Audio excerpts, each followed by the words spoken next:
আপনি হয়তো অবশ্যই জানেন প্রতিটি দেশের সরকারের কাছেই টাকা বানানোর মেশিন রয়েছে। কখনো কি এটা ভেবেছেন সরকারের কাছে যেহেতু টাকা বানানোর মেশিন রয়েছে তাহলে সরকার আনলিমিটেড টাকা ছাপিয়ে দেশের সকল মানুষকে ধনী কেন বানিয়ে দিচ্ছে না?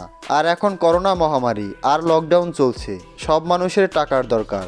এখন যদি অনেক টাকা বানিয়ে সব লোকেদের কাছে দেয়া হয় তাহলে দেশের যে গরিব মানুষগুলো রয়েছে ওই মানুষগুলোর আর সমস্যা থাকবে না, কোনো বেরোজগারি থাকবে না, কেউ খালি পেটে ঘুমাবে না, কেউ ভিক্ষা করবে না।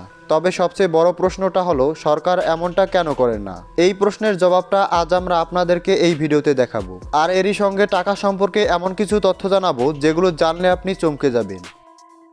টাকা কিভাবে বানানো হয়, টাকার কাগজ কোথায় বানানো হয়, খারাপ নষ্ট হওয়া ছেঁড়া ফাটা টাকা কি করা হয়, তারপর টাকা আমাদের কাছে কি করে আসে আর কোথা থেকেই বা আসে, টাকা বানানোর কাগজ আর জিনিসপত্র টাকার নোটগুলো কিভাবে তৈরি করা হয়, আর টাকার নোটগুলো তৈরি করতে কত টাকাই বা খরচ হয়। টাকা সম্পর্কে আপনার যত ধরনের প্রশ্ন রয়েছে সবগুলো প্রশ্নের উত্তর পাবেন এই ভিডিওতে। জানতে হলে পুরো ভিডিওটি মনোযোগ সহকারে দেখতে থাকুন। আর হ্যাঁ, ভিডিওটিতে একটি লাইক করে আমাদের উৎসাহিত করবেন। তাহলে চলুন শুরু করা যাক।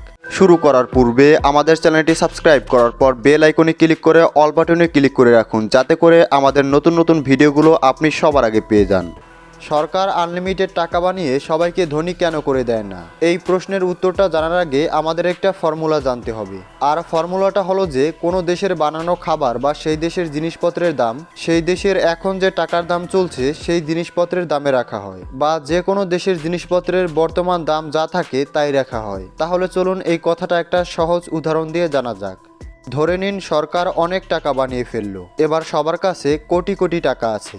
এবার মার্কেটে একটা কোলগেট কিনতে যাবেন, আর যেটার দাম আগে ছিল 50 টাকা, এবার ওই দোকানদার সেই কোলগেটটা 50 টাকায় কেন দেবে, যেখানে ওই দোকানদার 5 টাকা বাঁচাচ্ছিল। এবার ওই দোকানদার 5 টাকা বাঁচিয়ে কি করবে? কারণ দোকানদারের কাছে এখন কোটি কোটি টাকা আছে। এবার ওই দোকানদার ওই কোলগেটটির দাম অনেক বেশি বাড়িয়ে দিবে। আর এইভাবে খুচরা জিনিসের দাম আর তৈরি হওয়া জিনিসের দাম অনেক গুণ বেড়ে যাবে, আর দেশের জিনিসপত্রের দাম আকাশ ছুঁয়ে যাবে। দেশের সমস্ত জিনিসপত্রের দাম যেন না বেড়ে যায় তার জন্য সরকার বেশি টাকা তৈরি করে না। তাহলে এবার চলুন দেখা যাক টাকা বানানো হয় কিভাবে। টাকা তৈরির কাগজ প্রথমে সেন্টিমেন্ট মেশিনে দেয়া হয়, তারপর এটাকে ইনটেক মেশিনে দেয়া হয়। মেশিন থেকে বের হওয়া টাকাগুলো যেগুলো ভালো টাকা হয় সেই টাকাগুলো আলাদা করে, আর যেগুলো খারাপ টাকা হয় সেগুলোকে বাদ দিয়ে দেয়। এবার যে টাকাগুলো ঠিক থাকে সেগুলোকে নাম্বার দেয়া হয়। নাম্বার দেওয়ার পর সমস্ত টাকাগুলোকে চেক করা হয়। তাহলে এবার চলুন দেখা যাক টাকার কাগজ কোথায় তৈরি করা হয়। বিশ্বের 4টি দেশে টাকার কাগজ তৈরি করা হয়। এইসব দেশে টাকার কাগজ তৈরি করার আধুনিক মেশিন আছে। তাহলে জানা যাক কোন দেশগুলোতে টাকার কাগজ বানানো হয়। এগুলো বানানো হয় আমেরিকা, পোর্টালে, ফ্রান্সে আর সুইডেনে। এবার চলুন আপনাদের বলে দেই টাকা আমাদের কাছে কিভাবে আসে। টাকাগুলো ছাপা হওয়ার পরে দেশের রিজার্ভ ব্যাংকে চলে আসে।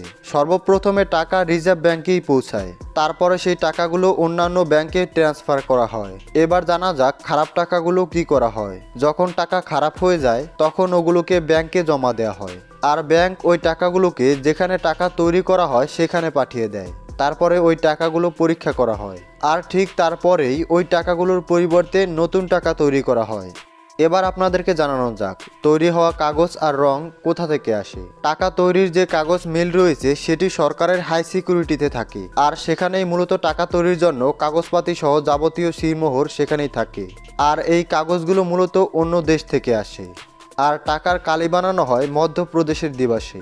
আর যেই সব টাকার উপরে ওই ধরনের রং থাকে সেগুলো শাহী মুদ্রাতে আছে। ওগুলো সুইস ফর্মে ইউনাইটেড স্টেট অর্থাৎ আমেরিকাতে বানানো হয়।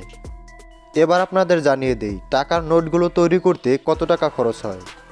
বন্ধুরা, 100 টাকা, 500 টাকা, 1000 টাকা কিংবা টাকার নোট তৈরি করতে কত টাকা খরচ হয় তা নিয়ে আমাদের চ্যানেলে অলরেডি ভিডিও আছে। আপনি চাইলে আই বাটনে কিংবা ইন্ড স্ক্রিন থেকে ভিডিওটি দেখে আসতে পারেন।